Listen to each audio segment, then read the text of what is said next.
You have to fight for yourself, but you can't become the fight itself.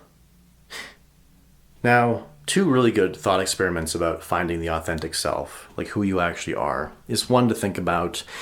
Imagine a world in which all of your financial and relational frustrations have been solved, and you've essentially got limitless resources to do whatever you want, whenever you want, exactly as you want. What does it actually look like? The second is to picture your own funeral.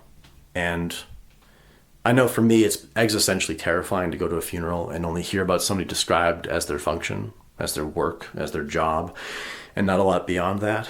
So ideally, what I would picture people saying about me is that he taught me something that I wouldn't have known otherwise, or he taught me something that would have taken me years to figure out and a lot of heartache along the way. I would want them to talk about how I did the right thing even when I didn't have to, that I was there for people when I didn't necessarily benefit from it.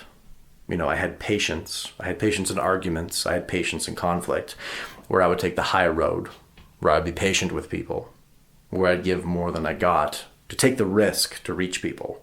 That is what I would want people to say about me. And that I just appeared to be present. And I think that the true self does exist in moments of presence. Like, oddly enough, when I first thought of that thought experiment about what happens when everything is removed, my first thought was just a time when I was walking home at like 1 o'clock in the morning, and there was a lightning storm way off to the east somewhere, and I could just see the lightning flashing. I couldn't hear it. The air was completely still, but I just saw the lightning. And that is my vision of every problem in my life being completely solved, and I have infinite ability. And to always think, if you have a complete choice, who else is there with you? Now, in a lot of relationships, of course, they're supposed to be reciprocal. You're supposed to give as much as you take, generally speaking. And there's an issue where a lot of people are in kind of these vampiric arrangements where other people are just consuming everything of them. All of their effort to stabilize them, to soothe them, to meet their expectations. And I think over time that trains your subconscious to think, this is the true self. I am just meant to serve people.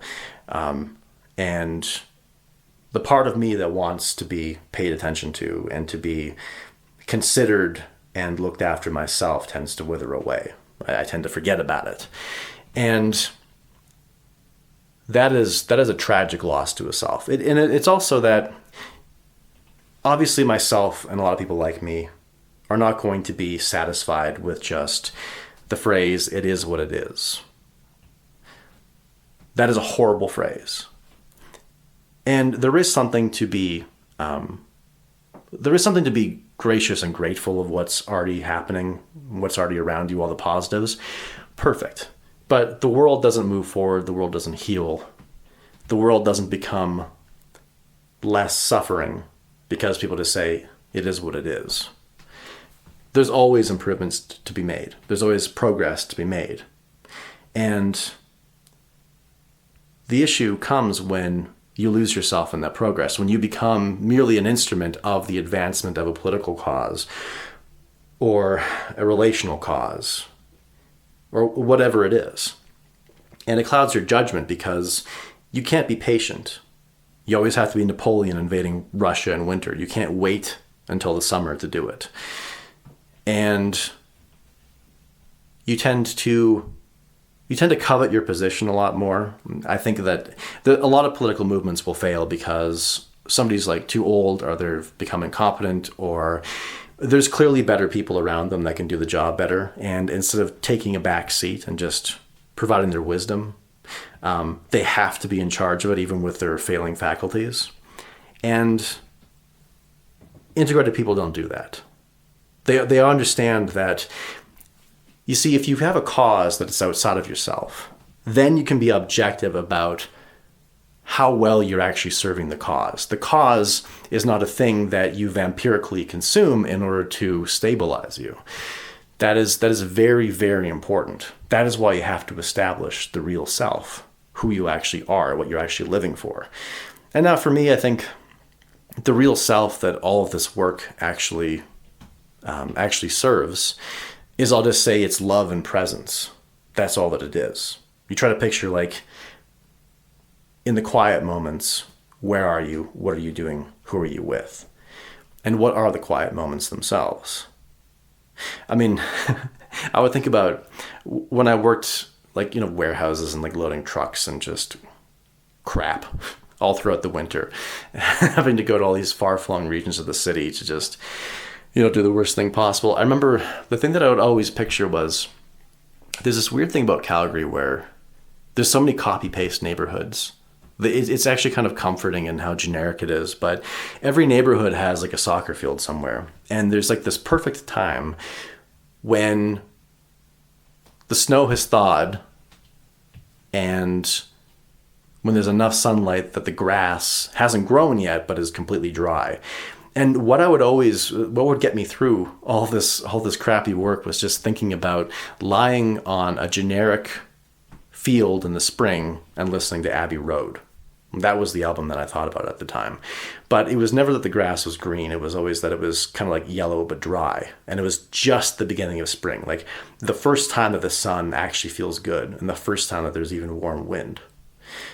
And in that way, your true self and your life is the thing that actually gets you through the conflict. And it is the thing that allows you to orient yourself to something beyond the conflict. Now, that soccer field in the sun, that is whatever you can think of. I mean, when I think about these sort of vampiric consumptive relationships, one of the things that I've always found really tragic about that is because, like, who needs you more than babies and infants, right? They can't self-stabilize. They can't hold themselves together. So of course they need you to give a lot more than they give you back. And I just think in terms of the energy that you expend giving to people who could know better, and in fact are enabled by your constant taking care of them, people don't have an incentive to improve if you're always sort of bailing them out emotionally. They don't have the incentive to actually get their own shit together, so to speak. So it's tragic dually. And so I think that infinite plane where you've sort of let all those relationships go, I mean, who appears but the people that need you most? Again, it's an interesting thought experiment. And if you think about back to the funeral, I mean, who would tell you that you taught them the most? Who would appreciate your patience the most? And I mean, it's pretty obvious. Now, that can take all sorts of forms, obviously. It doesn't have to be children necessarily. It can always just be mentorship. It can always just be collaboration in the best way possible. This isn't supposed to be like an entirely pronatalist thing. I just think in terms of what human beings have been doing forever, that does seem to be one of the most obvious conclusions. And maybe the antinatalism is just sort of an offshoot of the nihilism that is encouraged by people becoming the fight themselves, becoming their jobs themselves. They have no capacity. They have no thought of doing something more than just being an instrument of some other system. And so it's just something to think about. Who am I outside of all the chores and outside of all the causes and outside of whatever it is I'm doing? Who am I? And so I'll just end this one on a poem. What are we, now and then? A pair of hands or an absent friend? Work is freedom, work is death, from dawn to dusk, from first to last, each enchanted breath. Sandstone buildings, plastic chairs, I do, I don't, quick affairs. Fighting, weeping, treading water, the years lead us, these lambs, to slaughter. A gaze held briefly, maybe never again, in a year, maybe 10.